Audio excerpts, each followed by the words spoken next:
for longer than we expected, but it is because we were taking my brother CS Aden Duale through briefings as he takes over this ministry, and I want to start by congratulating him, first of all, on his nomination, successful vetting by Parliament, and on his appointment as the 11th Minister for Defense since our independence. And I want to wish him well as he takes over this docket, and also want to thank the CDF, the Vice CDF, and all the KDF leadership for working with me for over 1 year that I've been at this ministry. I want to thank my colleagues, the CS, the Honorable Peter Odoyo. I want to thank the PS Ibrahim and the civilian team that we've worked with at the Ministry of Defense for over a year now. I wish them well as they get a new leader, and I'm very happy that the Honorable Duale is not new to me. We worked together in the 10th Parliament. We were both parliamentarians, and he's a good friend and colleague. As he comes here, I was just telling him, I think he's lucky because he's not very new. I think he has some military relations. As you know, one of our generals who led the military is related to him. He has some very close connections. So he's not very new to the military. Just like my predecessor, Ambassador Dr. Monica Juma, who was also related to one of the military leaders and has grown up in the military. So I want to welcome him and wish him well. And as we go forward, we want to celebrate KDF as being not just the institution that leads in ensuring the territorial integrity of Kenya, but also the institution that is helping civilian authorities, especially this time of drought. As we speak, KDF is contributing greatly towards alleviating the drought situation facing particularly the northern part of Kenya and other parts of our country. They have released water bowsers, they are doing dams and boreholes to help alleviate the suffering Kenyans are going through during this time of drought. They have also contributed to the Big Four agenda in terms of health. We have hospitals that they have put up, beginning with a level 6 hospital in Kabete. We also have a level 5 hospital at the Memorial, and we have level 4 hospitals across the country in Isiolo, in Eldoret, here in Kahawa. This will contribute greatly towards boosting health services in our country, and we want to thank them for this role. And it's not just in terms of health, also in manufacturing. As you know, we have a shipyard. As Kenya, we are able to manufacture our own ships, and it's a great stride we have made in manufacturing and industrialization of our country, as well as contributing to the food security of our country. So we want to wish them well as they receive a new leader, and their role goes beyond, as I say, the traditional role of security. We'd like to see them do more to contribute to our national development. As I leave, I want to wish them well, wish their families well, and also wish those who are outside our borders, serving in Somalia, those who are serving in DRC and other missions, peace support missions beyond our borders. We wish them well, and I wish to welcome my brother to come and now officially take over, as I have handed over, and say a few words before we release you. Thank you very much, and God bless you. Karibu, karibu.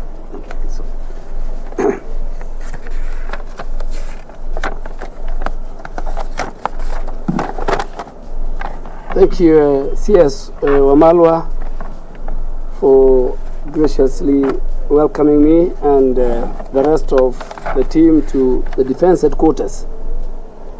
And on the onset, I want to thank His Excellency the President and the Commander-in-Chief for the great honor to appoint me as the Defense CS, and I want to assure him and the country at large of my full commitment in achieving the duties and responsibilities of this office. I also want to thank the CDF and the entire KDF fraternity for their warm welcome and reception they have accorded to me, not only today, but the day just before my vetting. And I am sure with their good contribution, I did very well on my vetting day. I wish to state it that I will always consult and get the wise counsel from the top leadership of KDF on handling key issues related to my mandate, and I expect a smooth working relationship during my tenure as a CS. I also want to thank the outgoing CS of Defense, my brother Eugene Wamalwa, for his wise counsel before and this morning, as well as his dedication and commitment in serving this country before me, like many, many other ministers. In accordance with Article 231, Sub-Article 3A, B, and C, we shall defend and protect our sovereignty and territorial integrity of our country. We shall assist and cooperate with other authorities in situation of emergency and disaster, of what our KDF is doing during this time of the drought. And we shall deploy troops to restore peace and order in any part of the country affected by unrest or instability, and more fundamentally, with the approval of the National Assembly. During my period of work and service as the CS Defense, I wish to highlight that the following will be my main focus of areas. 1, my commitment towards continuous KDF modernization and force readiness that guarantees the territorial integrity of our borders from external threats and challenges. And as a CS Defense, I believe our forces who are involved in military operations within our country and in peacekeeping missions must be equipped with the necessary and adequate fighting tools and materials to enable them achieve their mission effectively. Number 2, I will participate with the leadership of KDF in the full implementation of our national security policy for the Republic of Kenya 2021-2030 in order to maintain our status as an anchor nation in this region. 3, to ensure that KDF maintains and sustains high levels of professionalism, loyalty, trust, integrity, discipline, and respect that will help us to project a positive image of the force at all times and our posture. Number 4, we pay special attention towards improving the welfare and the well-being of the KDF fraternity.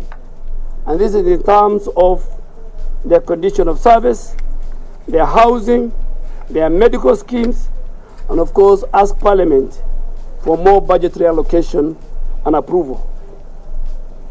We will commit towards working with our other security forces and organs and in the national administration in maintaining peace and security in our country under the direction of His Excellency the President and the Commander-in-Chief, and also who chairs the National Security Council when called upon. Number 5, we will be ready and willing to collaborate and work with our regional allies in maintaining peace and stability within our neighborhood. And finally, we will reiterate and support Kenya's readiness to work with our international partners and allies in maintaining the global peace and security that we require. KDF and the Kenya Defense Forces, for that matter, is a very force that we are all proud of. I have been a leader of majority. I participated in the formulation and the enactment of the KDF Act. I participated in many of their policies and budgetary. So I'm coming to the Ministry of Defense with a lot of information, a lot of network as a former majority leader. And I want to ask everybody, both the civilian and our main forces, that we at all times work towards making Kenya Defense Forces better day by day. We want to pray for all those who sacrificed their life on the line in defending our nation. We want to make sure that those who got injured at the battle get well off. We create more wellness centers, more rehabilitation centers, that even those who among us have challenges, KDF is part of it. We have already improved our health care within the forces, and now I think we will make sure that the National Treasury puts more resources in the modernization of our Kenyan forces and KDF in general. Thank you very much, General Kibochi, your Deputy, Lieutenant General Ogola, and all the other service commanders and all the other staff of the Ministry of Defense for the kind of reception you have given to me. Of course, I have said the Minister, the CAS and the PS and the rest of the civilian staff. I think we have an opportunity, and we must bring back those the days when Kenya Defense Forces were everywhere globally, keeping peace, making families and communities better than they have found. With those many remarks, I want to thank everybody, and I am sure by the time, like my colleagues, like many others who left, time when I'm going to leave this door, then I will have a legacy to say that when I was at the Defense Headquarters and the Ministry of Defense, there was one or two things that have contributed that has improved the face and the life and the stature and the posture of the Kenya Defense Forces. Thank you very much. Thank you very much. Thank you so much. Thank you very much. Yes. Do they have any?